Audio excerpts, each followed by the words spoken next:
All right, folks, with today's gaming consoles being closer than ever to gaming PCs, we're seeing a lot more console gamers ditch their TVs for gaming monitors to take advantage of the 120 Hz refresh rate that consoles now offer. Since consoles also have 4K support, what a lot of gamers naturally rush out to do is buy a 4K gaming monitor, but there's an argument to be made that perhaps investing in a 4K gaming display for your console isn't the best use of your money. And I'll have a video dropping later this week that will outline that entire argument. So today what I want to do is show you the top 1440p monitors that will work with either your PS5 or any Xbox that has an X or an S at the end, regardless if it's a 1 or a series model, and I will hit different price ranges so that you can shop within your budget. So with that all out of the way, let's hop into the cheapest recommendation today, and that is this Gigabyte M27Q monitor. It's $300. You're gonna be getting a 27-inch IPS display, a super fast response time, HDR support, and of course, the 1440p resolution, and more than enough refresh rate to get that 120 FPS on your console. And honestly, even if you're a PC gamer, this is a great monitor to buy for the price. The added bonus to this monitor is that it has AMD FreeSync built in, which means Xbox players will be able to use variable refresh rate with this display.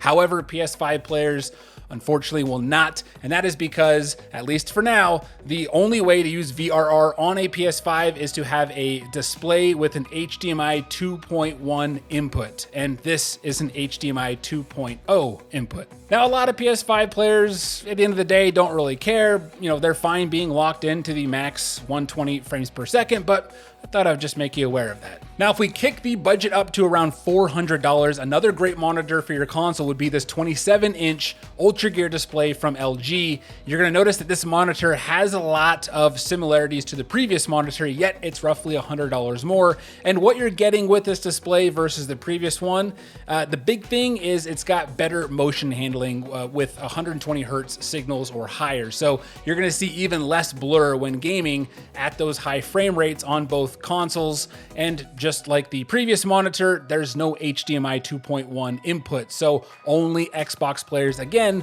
will be able to use VRR on this display. Now, if you are someone who prefers playing on a slightly bigger monitor, especially if you're used to only gaming on a TV, you might like this one from Corsair. This gets you all the goodies we've talked about on the previous monitors, but at that 32-inch size. Still no VRR for you PS5 folks, but both PS5 and Xbox players will get a great smooth picture on this display, and it's on sale right now over on Amazon for just $450. And I will have a link to all of the monitors in this video tagged here as well as down in the description. Now, this last monitor I hesitated putting in because the whole argument here is that these HDMI 2.1 4K gaming monitors are still just so expensive, and a lot of games still don't support the features that you pay for with these monitors. And then I go and I show you this nearly $1,000 monitor, and you might be saying right now, Brandon, I can get this super popular 28-inch monitor. It has 4K support, high refresh rates, HDMI 2.1. It's only $600.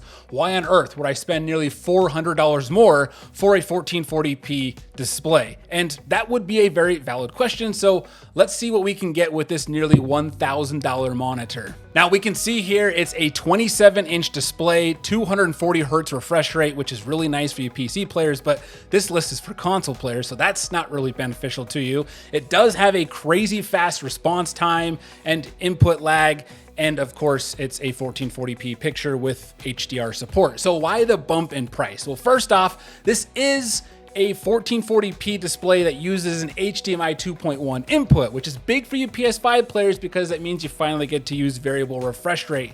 But the big bump in price is really because this isn't an IPS display like that 4K one I showed you. This is an OLED screen, which means the quality and vibrance of the picture is gonna destroy all the other monitors, including that $600 4K display. I mean, OLED is incredible to look at. Now, to be fair, there are concerns people have about burn-in for static elements on the screen when it comes to OLED screens, but this monitor here does have a bunch of built-in features to reduce this. And for console players, especially where the screen's always changing, there isn't like a constant taskbar at the bottom like you would have with a PC or Mac. That's where I'm not too worried about burn-in for console gaming. But This is an absolute luxury. I mean, OLED, it's a new technology for monitors, especially in the gaming space. And if you are someone who just really wants the best of the best, this is my top pick for performance and quality, but obviously perhaps not the best ROI when it comes down to it. Now, if you are new to the world of gaming monitors and you just like a little bit more education on what to look for when buying a monitor, especially for a console, this video right here, folks, this is gonna teach you everything you need to make a really good, informed decision on buying a gaming monitor for your console. Enjoy.